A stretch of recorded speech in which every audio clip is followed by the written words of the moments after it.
Well, we just set up some Christmas ornaments and decorations outside, and it's one of those winter crisp nights where the sky is so clear. And looking up, I could see the constellations, and it just came to mind that I haven't done a good one about all the constellations and connectives.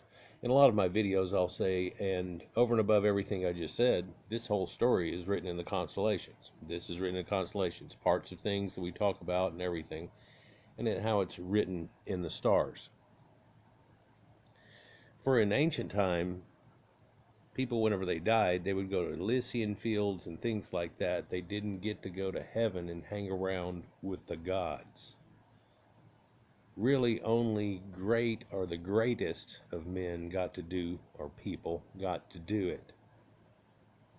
It's the way it was looked on. You could become a star in heaven, and if you'd done something great, there may be a story written in the stars about you. Well, that's the way it happened originally. And then that becomes legend and mythology, and it comes from there. So let's just look through a few of these and see its ancient connections. I guess a good place to start was at A and work our way down through them. But Andromeda is pretty famous, and most everybody should know it because it's part of the story of Perseus and Clash of the Titans, if you're familiar with the movies. But it's also our twin galaxy over here next to us. And hey, they recently figured out, where they figured out that it was going to run into us and so on.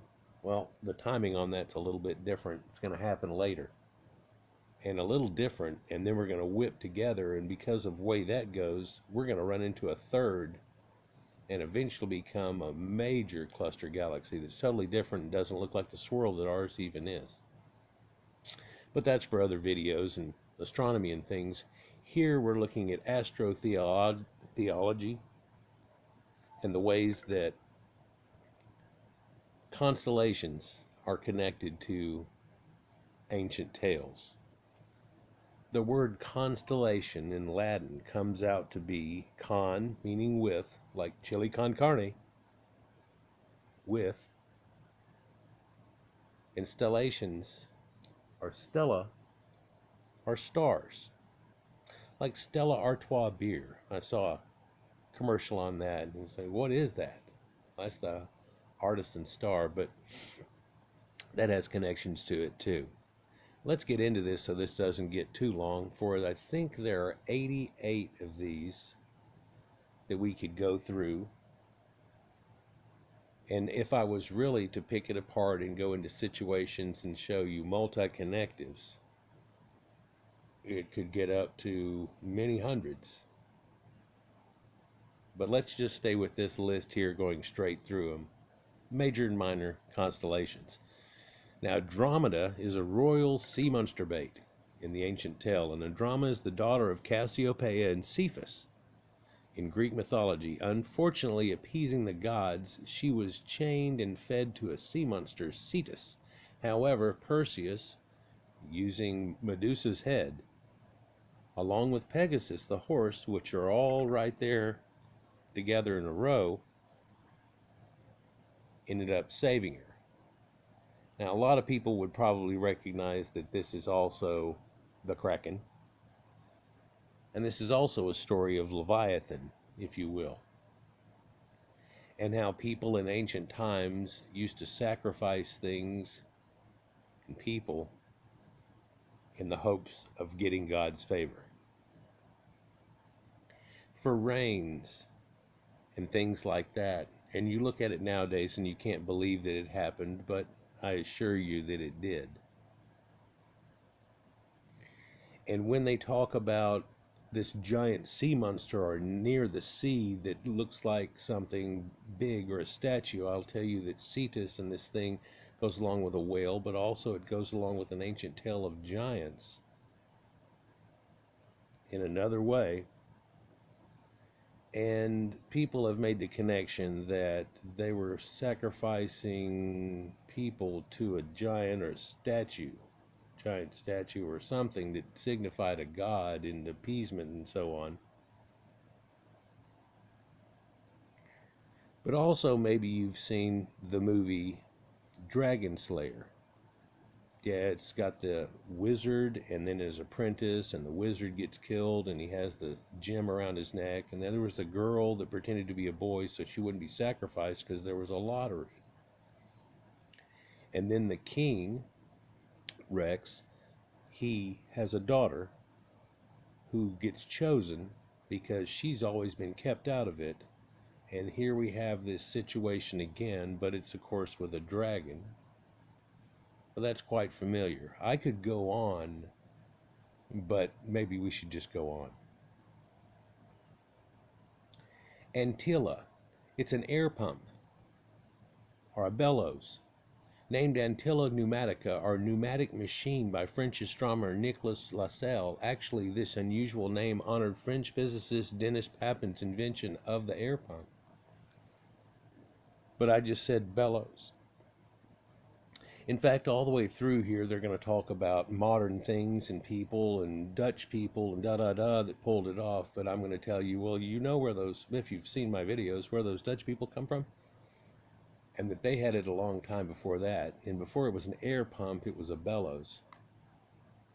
And way before it was a bellows, it was just an animal skin bag with a hole in it hooked up to a furnace, and they pump it. Yeah. Then used in dwarven god tales and all kinds of things. Apis, it's a bird of paradise, much like the phoenix. It's Greek for no feet. Apis is the official bird of paradise. Ironically, its name mocks Western civilization's misconception of the paradise bird as not having feet somehow, like it wouldn't land. I'll tell you that it makes a deeper connection than that. This idea of wooden land is a deal going with soaring birds. And it goes all the way back to vulture mythology. And you know how vulture and buzzards ride on the wind and never have to land, and they don't even seem to flap their wings much once they get going, like a glider. These creatures were used in ancient rituals way, way back, when people would be put up on a dais and allow the birds to peck it away and take it up into heaven. And this has theology that leads all the way through animism that's all but lost except for that bird one that connects to this, and we still have this angel mythology today. In fact, whenever you see the wings on all ancient cultures and stuff, this is what it had to do with, from a thing that had come way, way before. Aquarius, the water barrier. He's the water carrier of the gods. Aquarius was the best looking boy in ancient Greece. In fact, Zeus became enthralled with Aquarius, morphed into an eagle, and abducted the boy. Well, we'll find out more about that later, but he's also the water carrier of the gods. He's body, and he has pouring out a river, which is the Eridanus, which we'll talk about here later. But this sacred river, if you see some of the depictions of him, it's two flowing out. And if somebody looks at the ancient depictions of Enki, he's pouring it out. And a lot of people have realized that Enki is deified in the skies as more than one constellation, because Enki means Lord of the world, and he's Lord of the waters. He actually attained two, and he pours out two jugs. But this is significant of the Tigris and Euphrates River of your Bible, in between the two rivers and the land of Eden, which the Sumerians called their fertile lands Eden. It's where the story comes from in the flood, and then Abraham moves over here and worships different gods. Says it straight into it, but let's not get into that.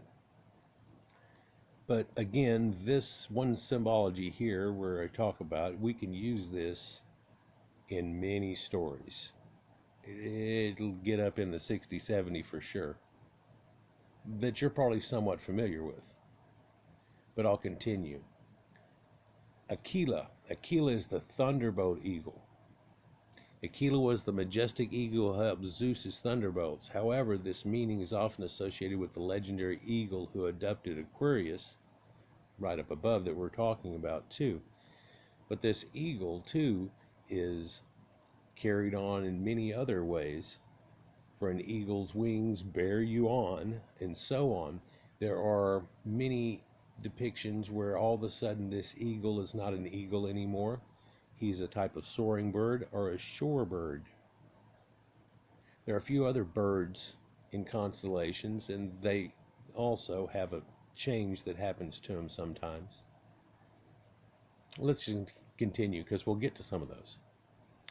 Era, known as the altar.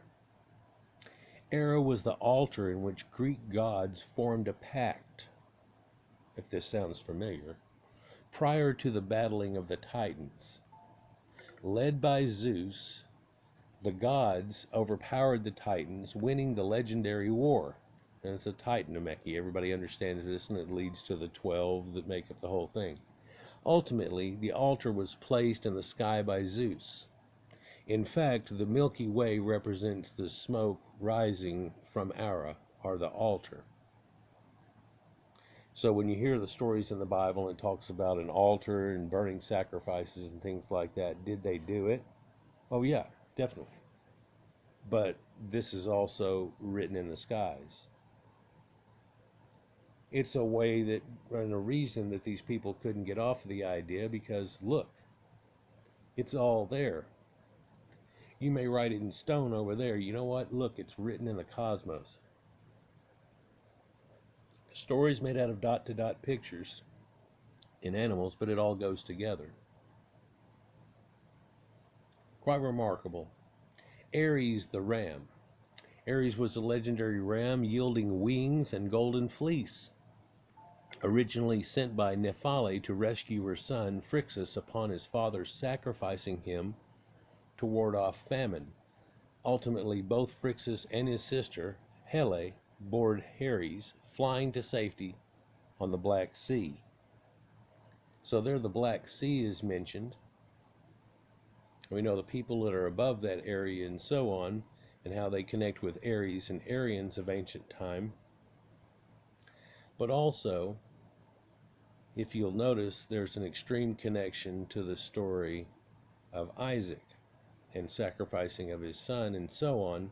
And we've talked about Isaac and Kurgan burials and Isaacssons, and where the Saxons originally came from, of Anglo, like Angel O, and Saxons came from originally and ended up, of course, and yeah, it's you, and how that makes connections too.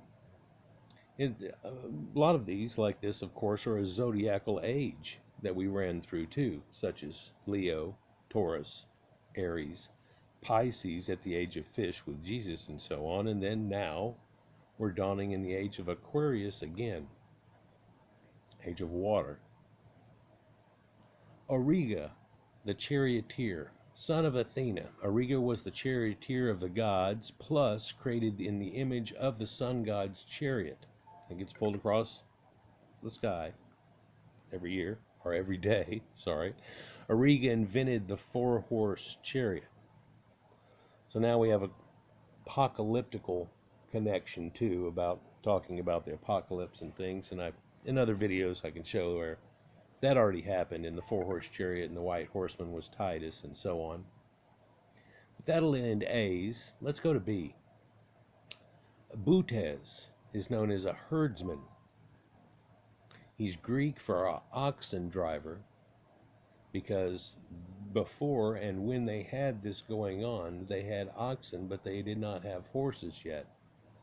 As in, you see the depiction where we were talking about a chariot earlier, and all the earlier chariots in the lower area in Middle East had donkeys and such, and oxen going along with it, and not horse.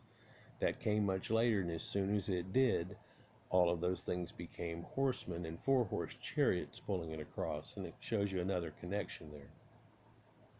Butes was the plowman. Yep, the sacred plowman, like in the Sumerians, who corralled oxen, often represented by Ursa Major, the bear. When we talk about the bear, that can be few different things. People also know as the Big Dipper and the Little Dipper, or a spoon or a ladle type of thing. It can be a bunch of things. It can be a cart. Flip it around in here, and it's a cart, and it's hooked onto a horse, and here's a cart, and here's a horse, and everything. And when the Sumerians said that the gods in the sky told them to do all these things, is it possible that they made these connections before or after? Let's just continue on and let that stew for a minute. Calum is a chisel known by French astronomer Nicole Lasalle. Calum means engraver's chisel in Latin. But it was used before then for people that were using engraving or things, and it can be as simple as a pin. Whenever you push that into clay tablets and then fire it, and magically mud becomes stone. Make no doubt about it, that was the magic of ancient times, as was concrete. Still pretty magical today, but we take all these things as to granted. Not to make a pun on words of stone, granite, but we take it for granted that things like that are just meh. But make no bones about it, somebody make up a slurry like mud and set it out, and he goes, I'm going to turn this into a rock. Just wait about a couple of hours here in the sun and everything, and then break the thing out of it and go, you try to break it. I've made a rock. In the ancient land of Iraq. Camel leopardus, or leopardalis, the giraffe. Yeah, this is a strange one here. It's Greek for camel and leopard, kind of together. Camel leopardus was a Greek giraffe. Literally, ancient Greeks kind of viewed giraffes, long necks, and spots as a combo of both animals. Yeah, whenever you hear that they actually thought that the leopard of that time, because it had a white belly and spots on it, that it was probably a half-breed of something. In your Bible, you hear about, can a leopard lose its spots and so on, and that has connections to that, but we won't go there right now. Cancer, the crab. Cancer was a crab sent to distract Hercules by battling an ancient hydra or snake. In fact, such a battle was one of Hercules' 12 labors of the zodiac. Ultimately kicked Cancer so hard it flew into our skies, forming the infamous constellation that we know today. Cancer the crab was also a few different things using the same dots for a few different people, but you'll find out the symbology that goes with it. It's always the exact same thing, though, and how that makes a connection. You wouldn't say exactly the same thing. It comes across with the same meaning and the same intent. Much like whenever you have comparative religions and you compare gods and everything, and it's funny how those work in line with each other. Like Venus, especially. Canis venatici. God, that's what it would be. Hunting dogs. Originally named by Polish astronomer Johannes Hevelius, Canis represents the hunting dogs. Well, Canis, canine, has to do with Canaanites too. Led by Bootes, the herdsman. In fact, the dogs and herder both follow the great bear, Ursa Major. In fact, there's a rabbit right near there too that they're about to hunt that you can use in a different story. Or you can turn it around the other way and come at hunting and go around to Taurus. There's a lion right there too. Letter C. Canis Major, the big dog. Canis Major is the big dog, followed by legendary hunter Orion. In fact, Orion hunts the rabbit Lepus. In fact, this talks and shows the fact that these people that invented this thing had also domesticated dogs, as we all well know, from an ancient time, and well, it's written in the stars. And he ended up becoming our best friend. In fact, he helps us hunt things, like rooting out rabbits, and bird hunting, which is extremely unique how they point and let you know. They use their senses and they go, hold on. And then everybody gets ready. And then they flush it out. Rather than it just flying up and you going, oh, damn. Works great with a shotgun. Can you imagine trying to do it with bows and arrows and things? And so you just flit at it. Let's not go into that any further. There's a little dog too, the puppy, if you will. Sometimes it's a female dog, sometimes it's just a puppy. Canis Minor, the small dog. Similarly, Canis Minor, the small dog, also follows Orion while hunting the rabbit. Unfortunately, the small dog jumped off a cliff in despair over his own owner's death. In the stories, whenever he runs, if you look at it, and whenever you see him, he's kind of down. So, Capricornus, the Sea Goat. Literally meaning goat, Capricorn represents a forest god having to do with Inky, known for his horns and legs of a goat. In fact, some versions claim that the goat tended the infant god Zeus.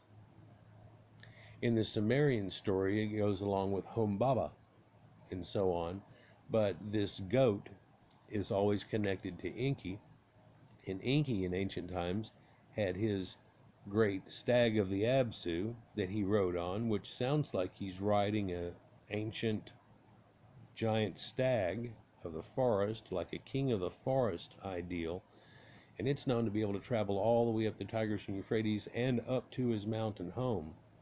Though they claim that it's a boat in most depictions, you're like, well, how's that go? And boats don't just hovercraft go up to the thing. Yeah, he had a koi pond out front too and everything. There's many different stories to that, but what does that have to do? Well, here he's poured out the water and made the thing, and then there's Pisces and so on going on, but literally they were the people started with, keeping carp and so on, but that's for another video, I guess. Carina, it's the heel of Argo Navis. Now, Argo Navis is a giant ship in the sky. You didn't know that? Yep, there's the arc is right there if you want the Nina Pinta Centaurina, if you want to try to use it in that. An ancient boat in a tale where you can say in a boat, I went and did things. In fact, this is the Argo. This is where written in the stars, they have the great tales of the Greeks and the Iliad and the Odyssey and things, and the Argo and Jason and the Argonauts written with it. Carina is one of the three pieces of the ship. It's the keel, used by Jason and the Argonauts to acquire the Golden Fleece. Accordingly, Carina represents that ship's keel. And we'll talk about all three pieces of it. And later it gets broken into three pieces because it's a huge thing on the sky. I wish right now, or I wish from the beginning of this, that each time I said one of these, that it could show a sky and then would flip around a little bit and then do the dots and outline it and show a picture while I was talking. That'd be great to be able to edit it in, but I don't have that type of thing. Wonder if I could find it somewhere. Oh gosh. Anyhow, let's just continue. According to finding the Golden Fleece. Well, the Golden Fleece was in the Colchians, those people right near the Caucasus Mountains that were up there in Anatolia. And it's correlated by Herodotus and others that those people were the same people that were the Greeks, and they talk back and forth about that too, as the Egyptians. I'm sorry, the Greeks say that. Yeah. But let's just continue. Cassiopeia, vain queen. You know Cassiopeia, right? A boastful, really, royal, was wife of Cephas and the mother of Andromeda. Ultimately, while claiming to be more beautiful than anyone else, Poseidon sends a sea monster to kill Cassiopeia. Upon requesting help, Theseus is told must sacrifice his daughter to the monster, and finally, after leaving the daughter chained to a rock, Perseus comes and saves her. Again, we talk about it using Medusa and so on. You're familiar with this. The comment here is, nice parenting, huh? Well, it's some of these things are Aesop's fables, if you will, and they tell you things to watch out for and never do. Like the book 1984 is supposed to tell you what to never do, not the handbook of what to follow. But let's just continue. Centaurs. Centaur is a half man, half horse. Centaurs was an ancient mythological creature. In fact, the beasts mentored many other gods like Theseus, Jason, and Heracles himself. You wonder what would have a connection to do that. Well, centaurs are hooked up with the people who actually had horses. In fact, if you look about the horseman, what is that? Well, that's horseman, And if you were to draw a horseman, that is a centaur. These are the ancient Scythians, if you will, Proto-Indo-Europeans that brought horses in the first place of it. And whenever they say they mentored many gods and things, it shows you that a connection, which I've shown you in a lot of other videos, that the Greeks' gods and their stories aren't from just right around a little bitty area, but are from a whole world. And a lot of them are taken in. Dionysus and so many more, but let's just continue. There's the centaur.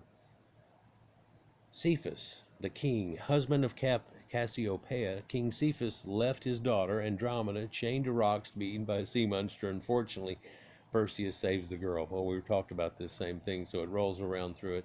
It's one of the most famous stories, and of course they made it into the movies and so on, and it worked out real well.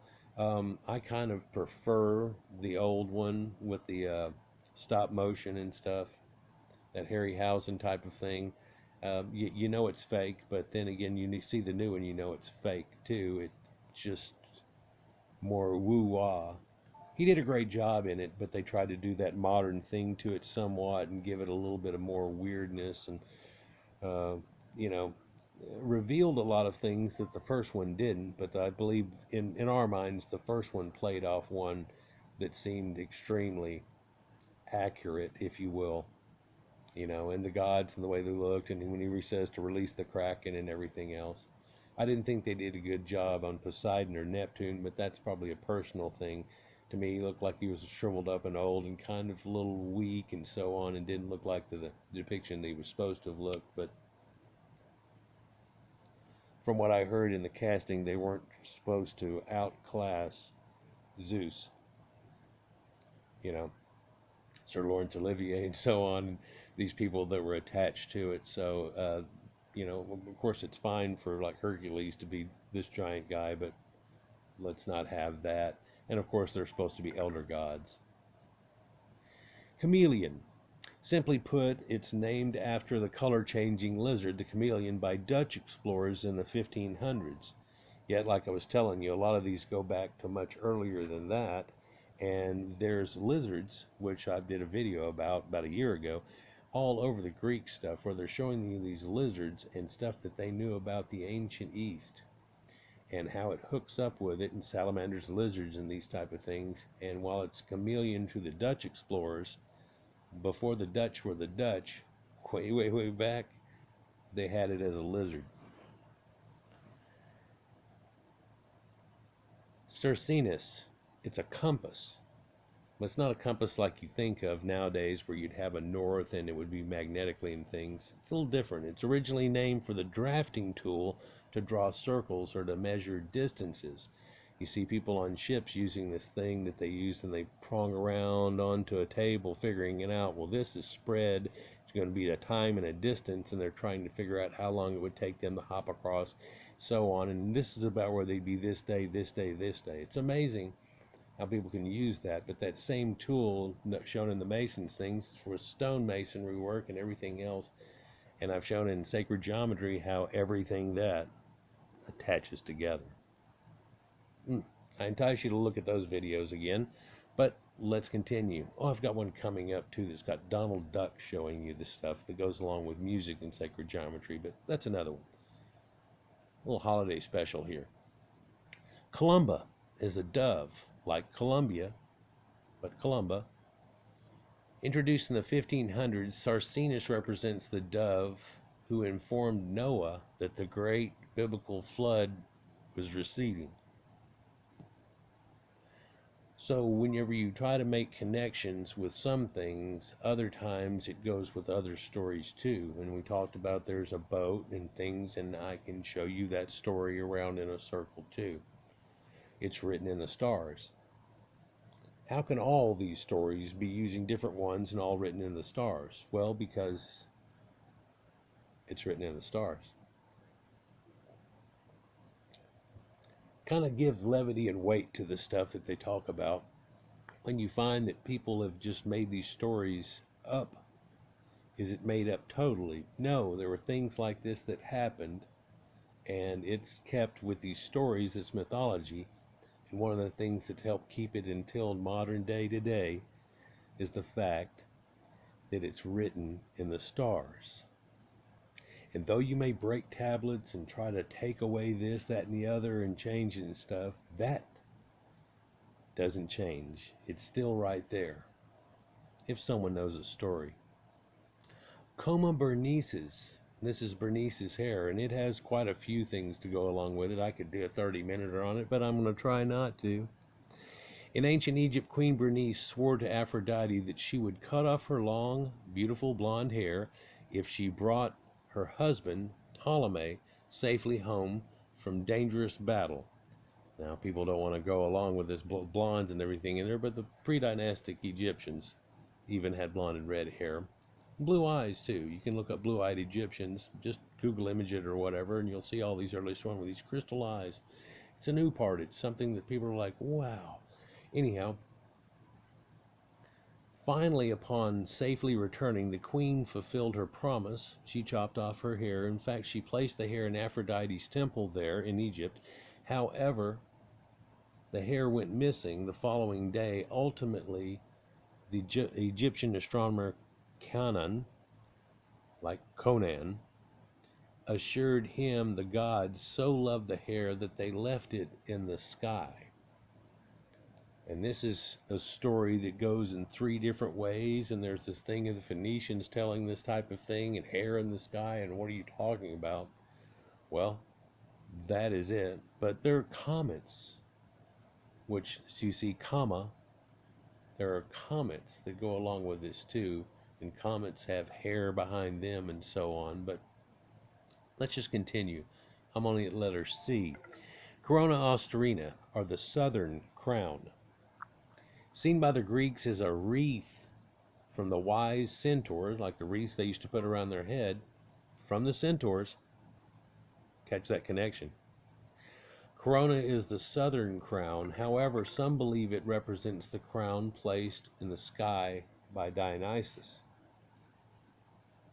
So now we've made a few connections with a few stories that they had. This shows a configuration, too, of tales that different people had, and so it's why they have more than one story on the same thing sometimes. Yeah, scholars are all over that ideal, and they realize it. But there's a southern crown. Well, there's also a northern crown. There's the Corona Borealis. Yeah, the northern lights are attached to it, too, but Corona Borealis is the northern crown, represents the crown worn by Cretan princess Adriane during her wedding. Upon helping Theseus defeat the Minotaur, Adriane sailed to Naxos with the hero, where he eventually left her broken-hearted. However, Dionysus fell in love. Ultimately, this paved the way to her happy marriage and the northern crown. Now, we talked about Theseus before and how he came from Minotaur people. And so whenever they tell you the ancient story about how he helped defeat the Minotaur, maybe we now have more of an understanding of how that went on and who was who. One more time, the Greek stories are not about Greeks and right around some little mountain and things. And no, it's not what it ever was. Here's a good one. Corvus Raven. Representing a crow or raven, Corvus was the sacred bird of god Apollo. In fact, Apollo sets a raven to watch over his pregnant lover, Cronus. Ultimately, Cronus falls in love with another human man, leaving Apollo. Finally, the god becomes angry by the raven's mismanagement of what happened, and he scorches his wings, leaving them blackened. And this is the tale of how a crow got his coloration, if you will. But supposedly, before this point, it was like a dove type of creature. But then we also know that there are doves with Inanna and things that watch over it. But later, in a land of the dead idea, it's always a crow or a raven, and thus, quote, the raven nevermore. And who else is attached with a raven that tells you to watch over and did things? Well, there's Odin, who had 2 of them. Right. And so there are more connections there. I won't go into the depth of that connection. We'll just continue. Hopefully, if you know about it or watch my other videos, you've made that connection. Crater, or a cup. Crater represents the cup of the god Apollo. Typically, the cup is envisioned as a chalice with two handles. Now, this type of cup is one that is shared between people in a modern day with everything going on. You were, what? Yeah, no, it's shared between people, and it means things extra because of that idea, but yet it's a chalice. And I tell you now that the story and the whole going around of the chalice that we think of as the cup of Jesus Christ has to do with this, but also whenever we hear stories about the cup of Hermes and so on, quite often it is attached to this. It is also attached with the Greek gods and Apollo and such. Crux, the Southern Cross. Although seen in many different lights across multiple cultures, the cross most often represents a biblical significance depicting Jesus' crucifixion.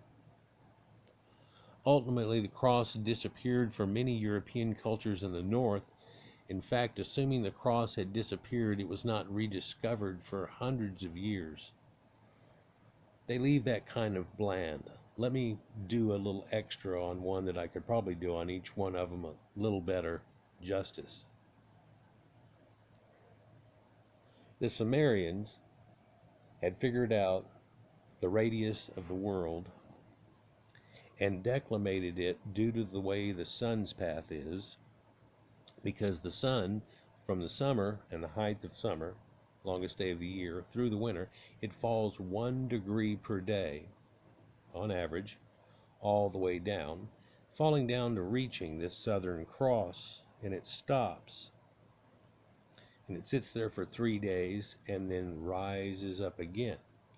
So it's why we have 360 degrees for a circle still today, but also they had trigonometry and things and stuff that people don't even realize. Yeah, just not too long ago, they were all like, huh? Anyhow. So the story the ancient Sumerians tell, because this is the son of An, the god, his son Utu, the way it works out. So this is the son of God. So the son of God goes 1 degree per day down and gets hung on the cross, and 3 days later it rises again to save all mankind. This is apparently a story passed down from the last ice age, because the connotation is saving us from the death of winter, and there we're looking at people in Mesopotamia and closer to the equator enough to where they're not even experiencing it, yet they have the tale.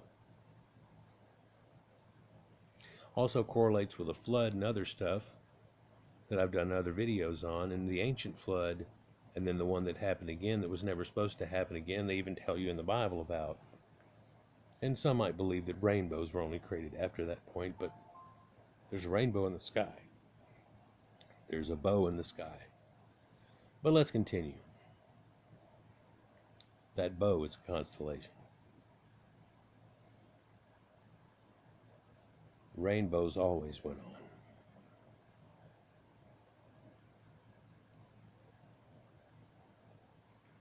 Cygnus, or the swan.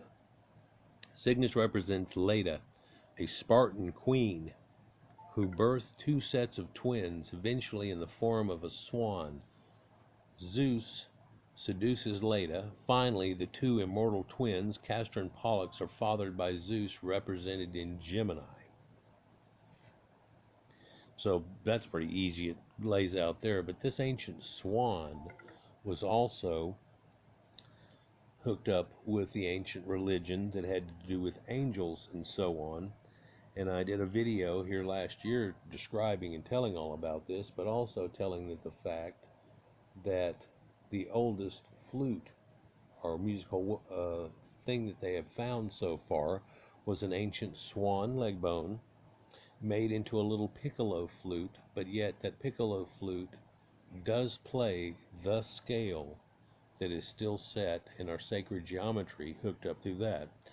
Look at that video that I've got on it in sacred geometry and music, or again, I've got one coming up that even shows you Daffy Duck telling you. It's amazing. They had it in a Disney thing from long ago. Something they used to play to kids and stuff along with Johnny Appleseed and so on, but they don't really do it necessarily anymore. But swans have a connection way back when. And of course, there's a tale of the ugly duckling that becomes the swan and the situation that comes out of that, and that has its own deal. Let's go on to D. Delphinius, it's a dolphin. It was Poseidon's messenger who ultimately helped him and find his future wife, Amphitrite. Now, Amphitrite. Everybody, well, not everybody, there are people that have looked into this deeply and they figured out that, the Minoans, and they had all these dolphins with them. And of course, dolphins lead a ship whenever you're going around, and they had made the connection that through that, and people that are like that are ancient seafarers, that this was showing you an ancient connection where he found his future wife, and she wasn't from the exact location where he was, but through seafaring, of course, Poseidon, he had found his other wife. Like in the same idea they tell you with Zeus and Europa. See, Europa's a Phoenician princess, but that's where we get the name Europe from, because, yeah, it goes like that. And then there's a white bull connected to it and everything too. And that makes a connection back to these people again. But dolphins have a much deeper connection. And when the dolphins in the story and the people that get turned into dolphins in the ancient stories and so on, well, here's the people, here's the dolphin, here's the thing, there's the boat, here's the deal. Goes round and round. Dorado, by the way, as in El Dorado. It means fish. Simply put, Dorado was named after a dolphin-like fish by Dutch explorers in the 1500s. So it makes you wonder, about these people and everything, the tales of El Dorado. What does that, what? Well, it's written in the stars. Yeah. How far does this go back? And it was a fish and everything. Well, there's a fish that comes out of the sea and brings humanity to these people called Awanas and stuff. What does that have to do? Well, what's weird is whenever it spins around when you're in that certain area, and the sea's way out there, right? So whenever it goes down, it goes back down into the sea. Oh, yeah. So whenever it says he come out of the sea, and then he taught him all these things, and he went back into the sea, how old is that? Well, it'd take about 28,600 years for him to go all the way around from one point to the other. But the fact that there's a cutoff and he comes out here, it's like 2 to 3 zodiacs less than that, at about 2,000 apiece. So about 22,000 years ago. Like I said in that other video, in Kamyana Mahila and the connections that go along with that, and the ancient people like the Anunnaki and so on. But that's for totally different videos. Let's continue to dragons, why don't we? Draco, the dragon. Draco is named after Ladon, the 100-headed dragon that guards the Garden of Hesperides. Yeah, where the golden apples are. Sounds familiar, garden apples. In fact, Ladon is the dragon that was slayed by poison arrows in one of Hercules' 12 labors. Yeah, and Samson, if you will, too. And we get this roll around of 12. Why is 12 so important? Well, it has to do with the Sumerians, too. They base things on 6 and 12 and so on. It's a secret number. It's a magic number. Anybody remember those old children shows they showed with different numbers for each one? And the one for 12 was this magic space guy that went around, and Mr. 12 Toes, teaching you multiplication. Just run through my mind when it's going through it, but he's bouncing off the constellations. Ping, ping, ping, ping, drawing little lines. Equilius, the little horse. Equilius represents Hippa, and Hippa has to do with horses. Yeah, you think hippo, oh, that's hippopotamus, no, hippopotamus means river horse, hippo means horse. The hippodrome was where they used to race horses and so on. He's the daughter of the Centaur. Oh, hell. Chiron was the name. That's, man, I could go off. Hippa, seduced by Aeolus, becomes pregnant. However, afraid to tell her father, Hippa hides in the mountains. Eventually, Chiron comes looking for the sacred girl. Hippa prays to the god that her father will never find her. Finally granting her wish, the girl